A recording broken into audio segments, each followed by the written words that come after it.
प्रिय छात्रों, आप सभी का हार्दिक स्वागत है। वार्षिक परीक्षा के एक आदर्श मॉडल प्रश्न पत्र के साथ हम उपस्थित हैं। यद्यपि आपकी जानकारी के लिए बता दें कि अर्धवार्षिक और वार्षिक का मॉडल एक ही होता है, केवल अर्धवार्षिक में पाठ कम होते हैं, जबकि वार्षिक में पूरे पाठ्यक्रम से प्रश्न पूछे जाते हैं।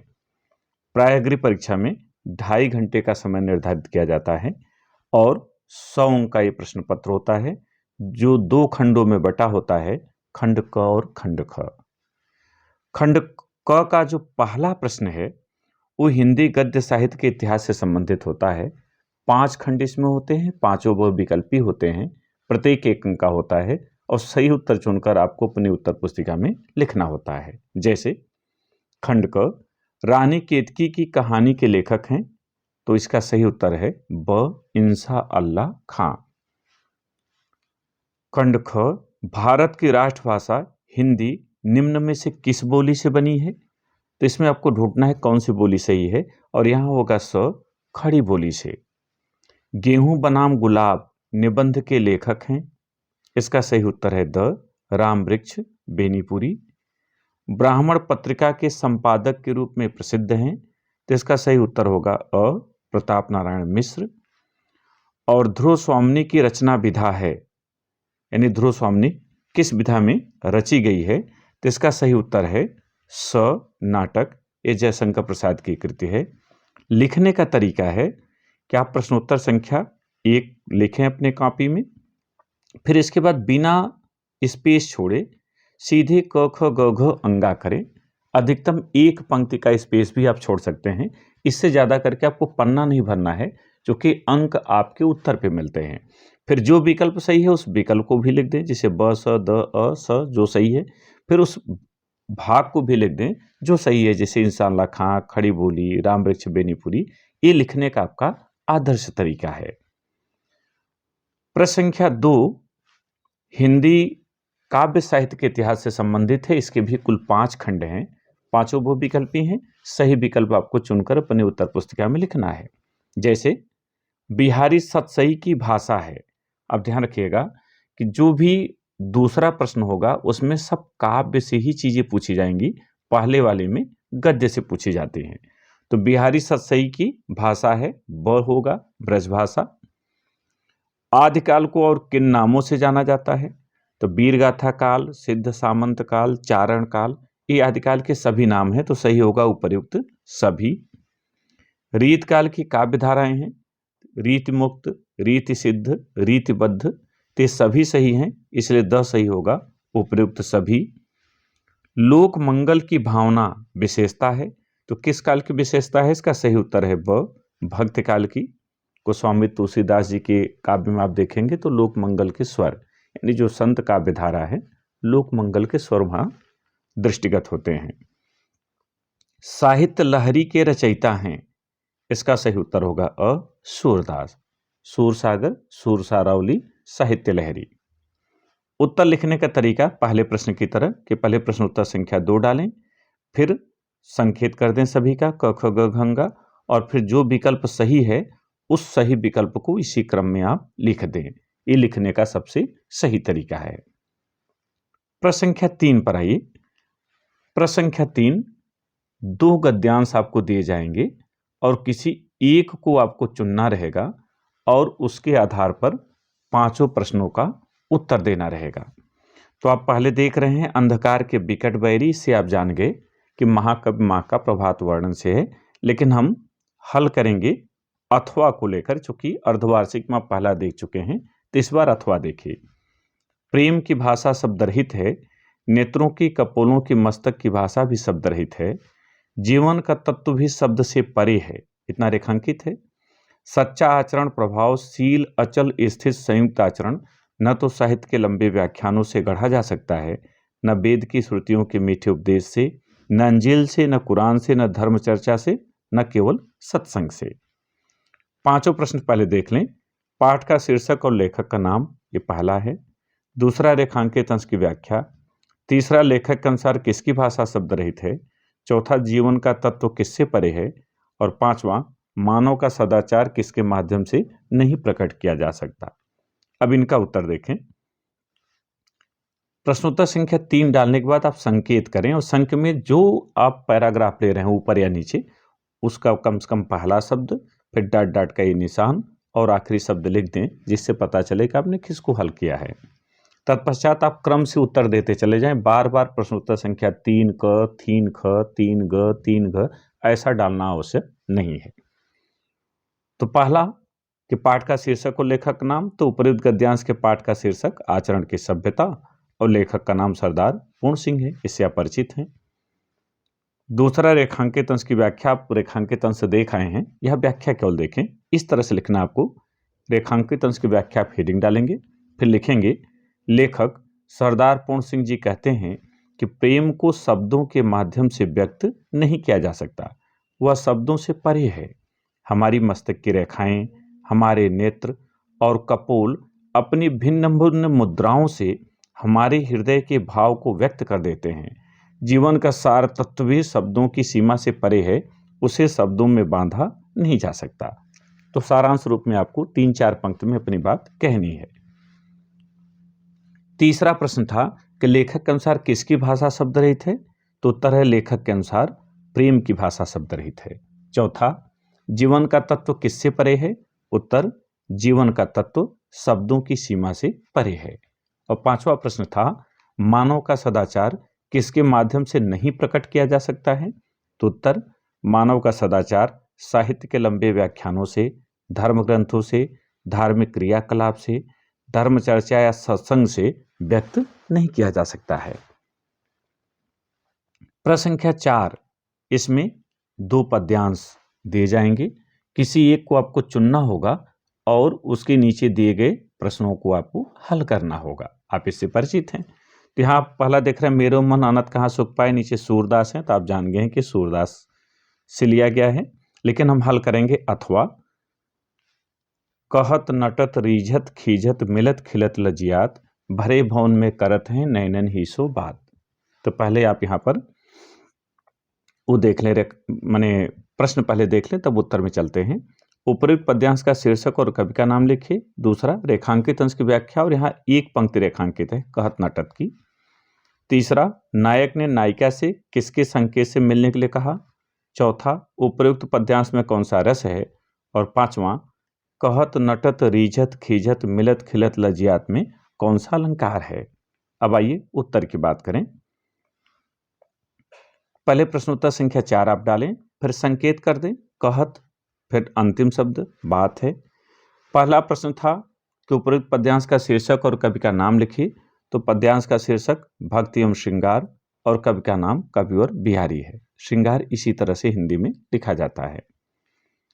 दूसरा प्रश्न, रेखांकित अंश की व्याख्या, और पहला पंक्ति जो है वही रेखांकित है, तो आप हेडिंग इस तरह से डालेंगे रेखांकित अंश की व्याख्या, तब लिखेंगे कविवर बिहारी नायक और नायिका द्वारा नेत्रों के माध्यम से की गई वार्ता का वर्णन करते हुए कहते हैं कि नायक नेत्रों के संकेत से नायिका से एकांत में मिलने के लिए कहता है, किंतु नायिका मना कर देती है। नायिका के मना करने की चेष्टा पर, अदा पर नायक प्रसन्न हो जाता है या रीझ जाता है। यह देखकर नायिका खींच जाती है, यानी गुस्सा हो जाती है। तत्पश्चात दोनों के नेत्र मिलते हैं और वे प्रसन्न हो जाते हैं। तभी उन्हें गुरुजनों की उपस्थिति का ध्यान आता है और वे लज्जित हो जाते हैं। तीसरा प्रश्न, नायक ने नायिका से किसके संकेत से मिलने के लिए कहा। तो उत्तर, नायक ने नायिका से नेत्रों के संकेत से मिलने के लिए कहा। चौथा प्रश्न, उपयुक्त पद्यांश में कौन सा रस है। उत्तर, उपयुक्त पद्यांश में संयोग श्रृंगार रस है। आप श्रृंगार रस भी लिख सकते हैं। पांचवा, कहत नटत रीझत खीझत मिलत खिलत लजियात में कौन सा अलंकार है। तो उत्तर लिखेंगे कहत नटत रीझत खीझत मिलत खिलत लजियात काव्य पंक्ति में अनुप्रास अलंकार है। आप देख रहे हैं हर शब्द के अंत में त आया हुआ है, यहाँ अनुप्रास आपका उत्तर सही है। पांचवें प्रश्न पर आइए। पांचवें प्रश्न में 2 खंड हैं, क और ख। क में किसी एक लेखक का साहित्यिक परिचय और रचना लिखना होगा, और ख में किसी कवि का। जैसे यहाँ महावीर प्रसाद द्विवेदी, सरदार पूर्ण सिंह, डॉक्टर संपूर्णानंद, 3 आपके पास विकल्प हैं, किसी एक को चुनना है। हमने ब लिया है सरदार पूर्ण सिंह। तो पहले प्रश्नोत्तर संख्या 5 का डाल दें, फिर ब आपने डाल दिया इस तरह से सरदार पूर्ण सिंह, फिर साहित्यिक परिचय लिख करके आप 2-3 पंक्तियों में जीवन परिचय, उसके नीचे साहित्यिक परिचय लिखें, या पहले जन्म मृत्यु का उल्लेख करके सीधे साहित्यिक परिचय लिख सकते हैं। दोनों तरीके मान्य हैं।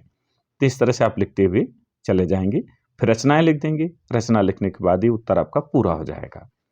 खंड ख में किसी एक कवि का साहित्यिक परिचय, उनकी रचना, जैसे सूरदास, गोस्वामी तुलसीदास, कविवर बिहारी। किसी एक को आपको चुनना है। यह हमने गोस्वामी तुलसीदास को लिया है, तो प्रश्नोत्तर संख्या 5 ख आपने डाला, गोस्वामी तुलसीदास डाला, फिर साहित्यिक परिचय डाल करके आपने तैयार किया है पहले से ही, तो इसको आप लिखते हुए चले जाएंगे। तत्पश्चात आप रचनाओं का उल्लेख कर देंगे। प्रश्न संख्या 6 में आइए, आकाशदीप अथवा समय कहानी का सारांश लिखिए अथवा बलिदान अथवा प्रायश्चित कहानी के उद्देश्य पर प्रकाश डालिए। तो इनमें से किसी एक को चुनना है और एक ही उत्तर आपको लिखना है। जैसे हमने बलिदान कहानी का उद्देश्य लिया है, तो प्रश्नोत्तर संख्या 6 आपने डाल दिया। जो लिखना है उसको हेडिंग डाल दें, जैसे बलिदान कहानी का उद्देश्य या आकाशदीप कहानी का सारांश। तत्पश्चात आप अपने उत्तर को लिखते हुए चले जाएं। मुख्य चीजों को अगर हाईलाइट आप करते हैं तो देखने में उत्तर अच्छा लगता है। प्रश्न संख्या 7 जो है वो नाटक से संबंधित है और अलग अलग मंडलों में अलग अलग नाटक चलता है। आपके यहाँ जो नाटक चलता हो उसको चुनिएगा और उसी का उत्तर भी आपको देना है। जैसे प्रयागराज में सूतपुत नाटक चलता है, तो किसी एक अंक का सारांश या अंक का नाम भी दिया जाता है, जैसे द्वितीय अंक, चतुर्थ अंक, तृतीय अंक, ऐसा दिया जाता है, उसे लेना है।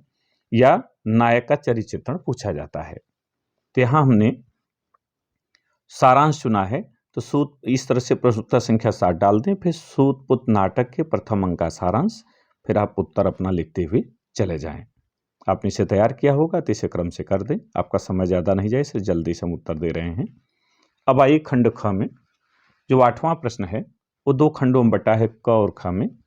क में संस्कृत खंड से 2 गद्यांश दिए जाएंगे, किसी एक को आपको चुनना रहेगा और उसका हिंदी अनुवाद लिखना होता है संदर्भ सहित। तो अयम पर्वतराज है, पर्वत वर्षा से देखकर आप समझ गए कि ये हिमालय से है। नीचे इतिहास प्रसिद्ध नीति निपुण है जो प्रयाग से है, इसी का हमने उत्तर भी आपको दिखाया है, जैसे देखें। प्रश्नोत्तर संख्या 8 को आप डालेंगे, फिर संकेत करेंगे जिसको आपको हल करना है, जैसे इतिहास प्रसिद्ध, स्थितोस्त, अंतिम हमने लिया है। फिर संदर्भ, प्रस्तुत संस्कृत गद्यांश हमारी पाठ्यपुस्तक सामान्य हिंदी के संस्कृत खंड के अंतर्गत प्रयाग पाठ से लिया गया है। फिर आप हिंदी अनुवाद इसका कर देंगे, हेडिंग डाल देंगे हिंदी अनुवाद, फिर हिंदी अनुवाद लिखते चले जाएंगे। इतिहास में प्रसिद्ध नीति एवं निपुण मुगल शासक अकबर ने दिल्ली से सुदूर पूर्व दिशा में स्थित कड़ा और जौनपुर नामक समृद्धशाली दोनों राज्यों के निरीक्षण को कठिन जानकर उनके मध्य स्थित प्रयाग में गंगा और यमुना से घिरा हुआ एक मजबूत किला बनवाया और गंगा के प्रवाह से उसकी रक्षा के लिए एक विशाल बांध भी बनवाया, जो आज भी नगर और गंगा के मध्य सीमा के समान स्थित है। इस तरह से आपको उत्तर देना है। इसका जो खंड ख है वहां से आपको एक श्लोक चुनना है, जैसे अभिवादन शिलस इस सदाचारोपदेश पाठ का है और वांसांश जेड़ान यथा विहाय एक गीतामृतम का है। हमने इसी का उत्तर आपको दिखाया है, तो उत्तर इस तरह से आपको करना है। प्रश्नोत्तर संख्या 8 ख आपने डाला, फिर संकेत दिया वासांश ... देही, फिर संदर्भ, प्रस्तुत श्लोक हमारी पाठ्यपुस्तक सामान्य हिंदी के संस्कृत खंड के अंतर्गत गीतामृतम पाठ से अवतरित है। ध्यान रखिएगा इस श्लोक में अवतरित लिखा जाता है, लिया गया है नहीं लिख सकते, बल्कि गद्य में भी आप अवतरित लिख सकते हैं, वहां ही गलत नहीं होगा। फिर हिंदी अनुवाद आपको डालना है और सामान्य से आपको अर्थ लिखना है। जैसे श्री कृष्ण अर्जुन से कहते हैं कि जिस प्रकार मनुष्य फटे पुराने वस्त्रों को छोड़कर या त्याग कर नए वस्त्र धारण करता है, ठीक उसी प्रकार यह जीवात्मा भी पुराने शरीर को छोड़कर या त्याग कर नवीन शरीर को धारण कर लेती है। 9वें प्रश्न में मुहावरा और लोकोक्ति दी जाएगी, किसी एक को चुनना है, अर्थ और वाक्य प्रयोग आपको करना है। जैसे हमने यहाँ लिया है अंधे की लाठी होना, तो अर्थ हो गया एकमात्र सहारा होना। फिर हेडिंग डालेंगे वाक्य प्रयोग, श्रवण कुमार अपने बूढ़े माता पिता की अंधे की लाठी थे। ये लिखने का इसका तरीका है।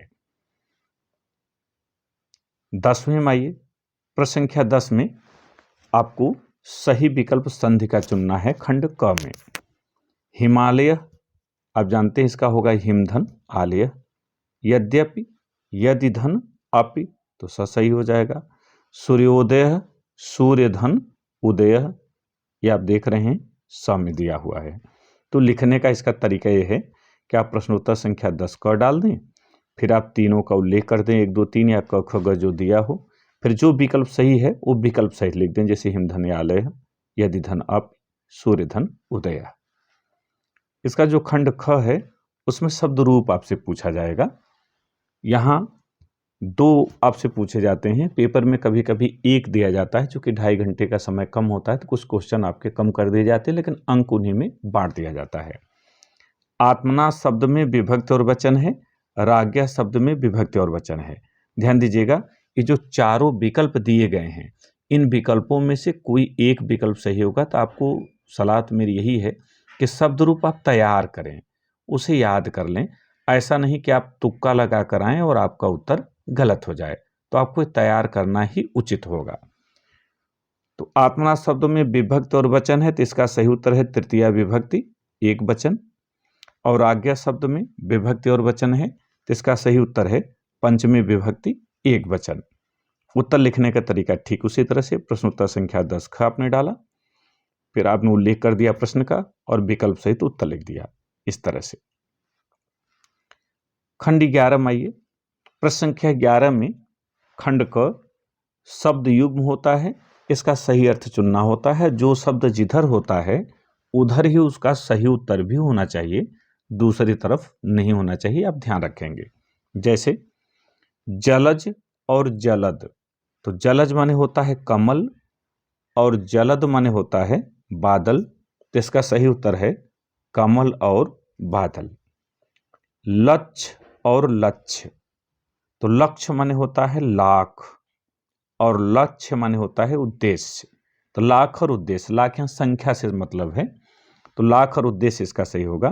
तो यहाँ लिखेंगे कैसे, तो प्रश्नोत्तर संख्या 11 का हेडिंग डालेंगे, फिर प्रश्न का उल्लेख करेंगे, विकल्प सहित उसे लिख देंगे। लिखने का आपका सही तरीका है। खंड ख की बात करें तो ख में अनेकार्थी शब्द दिए जाते हैं। 3 आपके पास ऑप्शन होते हैं, किसी एक ऑप्शन को चुनना है, उनके कम से कम 2 अर्थ लिखने हैं जो आपस में पर्याय ना हो। तो इस तरह से प्रश्नोत्तर संख्या 11 ख डालिए, अनेकार्थी शब्द अर्थ डालिए। अब यहाँ हमने चुना है द्विज, तो द्विज का अर्थ होता है ब्राह्मण और पक्षी, होते बहुत हैं लेकिन 2 ही आपको यहाँ लिखना है। इसी तरह से अगर अंबर की बात करें तो अंबर माने आकाश, अंबर माने वस्त्र। कनक की बात करें स्वर्ण और धतूरा। खंड ग की बात करें तो वाक्यांशों के लिए एक शब्द आपको चुनना होता है, यह भी विकल्प में होता है, आपको उत्तर केवल चुनना है। जैसे जो ईश्वर में आस्था रखता हो तो उसे आस्तिक कहते हैं, जिसका ज्ञान कम हो उसे अल्पज्ञ कहते हैं। तो उत्तर लिखने का तरीका, प्रश्नोत्तर संख्या 11 ग आपने डाला, उल्लेख कर दिया प्रश्न का और विकल्प सहित उत्तर लिख दिया, आस्तिक, अल्पज्ञ। खंड ख में अशुद्ध वाक्य दिए रहेंगे, जिनमें किन्हीं 2 वाक्यों का आपको शुद्ध करना है। जैसे एक व्याकरण की किताब लाना, तो एक व्याकरण किताब नहीं होती, व्याकरण की एक किताब लाना।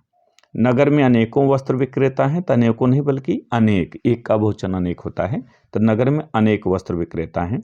कई रेलवे के कर्मचारी पकड़े गए, यहाँ क्रम की गलती है, रेलवे के कई कर्मचारी पकड़े गए। संतोष का फल मीठा होता है, यहाँ शब्द अशुद्ध है, यहाँ जो स है ये षटकोण हो जाएगा, संतोष का फल मीठा होता है। यहाँ 2 आपको उत्तर लिखना है, तो 2 हमने दिखा दिया।